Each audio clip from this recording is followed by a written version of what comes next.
Дұрыс емес сабыр адамды жаман ауруға алып келуі мүмкін. Бұл қалай? В основном бізде мына орамалды әйелдер көбінесе күйеуінің бүкіл қылығына, бүкіл ұнамайтын әрекеттеріне, әдеттеріне бізде келіншектер үндемейді. Негізі үндейді басында, бірақ бізде ешкім күйеуіне айқайлап ұрсып айтпайды. Бізде барлығы жай сөзбен жеткізіп айтады, бірақ оны күйеу тыңдамайды. Бәрібір күйеу өзін айтқан жасайды, әйелді тыңдамайды. Әйелдің ішіне өте үлкен қарама-қайшылықтар пайда болады. Күйеуіне айтқысы келеді, күйеуінің көп нәрсесіне қарсы. Мен сондай бір әпкені білем, күйеу екінші әйел алды, тура есігінің алдына екінші үй соғып берді. Ол әйел 5-6 бала шаға туды. Ол әйел мен байқайтын, күйеуінің көп нәрсесіне күліп қоя салғанмен әйелдің ішіне өте көп претензиялар, қарама-қайшылықтар болатыншы. Бірақ күйеуіне айтпайтын, айтқан күнде күйеу қоя сал, болды, қоя бер деп күйеуі солай басу айтып отыратыншы. Бірақ әйел өте көп нәрсеге шыдады. Жаңа күйеуі жалпы одан алдында үйленген, бірақ ешқандай әйелмен тұрмай, осы бір әйелмен ғана тұрып кетті. Жер барып хабарламасын, күйеуі қайтыс болып кетті, бірақ әйелі күйеуінің өте көп қылықтарына шыдады. И түбінде не болды?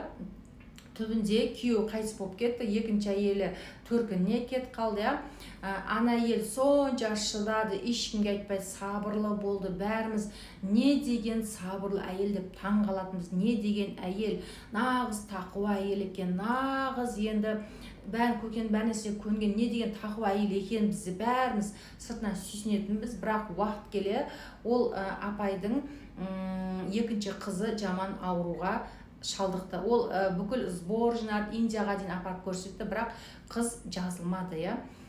Бұл жерде мен айтайын деген, әйелдің состояниесінің барлығы, өзімен жұмыс жасамайтын болсаң, қинала беретін болсаң, стрессте жүретін болсаң, ішіңдегін ана адамға айта алмайтын болсаң, бұл состояниенің барлығы саған мәлі, сен үйреніп қалдың да, сабыр еттің да, бірақ бұның барлығы по-любому сенің балаңа шығады.